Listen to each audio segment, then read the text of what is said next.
안녕하세요. 12월의 산책들을 소개해 드리려고 합니다. 요번에 12월의 산책들은요, 첫 번째, 여름비라고 합니다. 이 작가분은 그 연인이라는 소설로 유명하죠. 저는 소설도 보고 영화도 봤었는데요. 거기 여자 주인공으로 나오는 소녀가 입은 옷차림이 영화 속에서 되게 매력적이었던 게 생각나요. 이건 소설 형식이기도 하지만 중간중간에 희곡처럼 대화가 섞여 있기도 하거든요.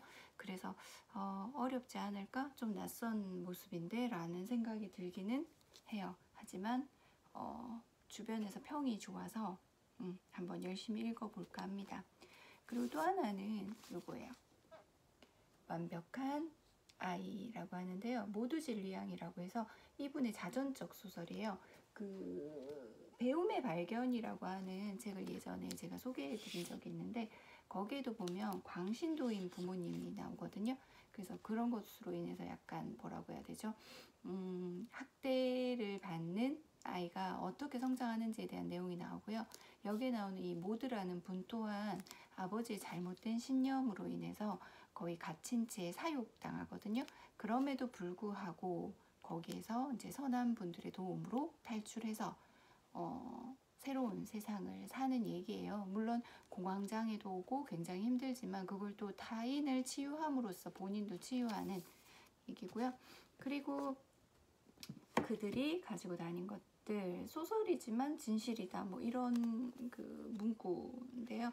이렇게 전쟁통에 가지고 다닌 것들이 무엇일까? 전쟁 중에, 수많은 전쟁들 중에, 물론 당연히 총, 뭐 수류탄 이런 거겠지만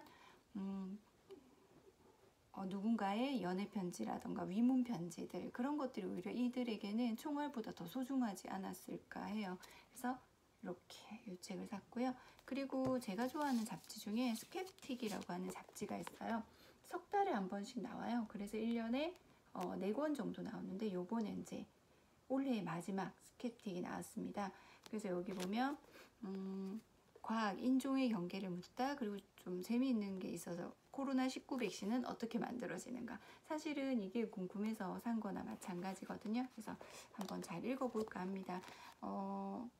지금 가장 최근의 과학이라던가 이슈가 되는 것들에 대해서 잡지 형식으로 되어 있고요. 물론 패션 잡지나 이런 것처럼 화려하진 않아요. 뭐 그림도 이 정도고요. 하지만 크게 어렵지 않기 때문에 아이들하고 같이 읽을 수 있는 과학 잡지일 것 같아요. 왜 우리 과학 잡지 그러면 너무 소년스럽고 너무 아이 같잖아요. 근데 이거는 굉장히 좋습니다. 그리고 제가 정말 큰맘 먹고 산 책이 있거든요. 바로 수용소군도 6권입니다. 워낙 유명하니까요. 솔제니치는 제가 굉장히 좋아하는 책 중에 한 권이 이분 책인 이반 데니소비치의 하루거든요. 그래서 이 수용소 군도를 굉장히 사고 싶었는데 품절이라서 제가 못 샀어요. 근데 절판이라고 하죠. 근데 요번에 새로 이제 또 열린 책들에서 6권을 냈더라고요. 6권 세트로 해서 뭔가 선물을 주시거나 이런 식으로 세트 구성을 하면 좋은데 그런 건 없고요. 그냥 6권을 샀습니다.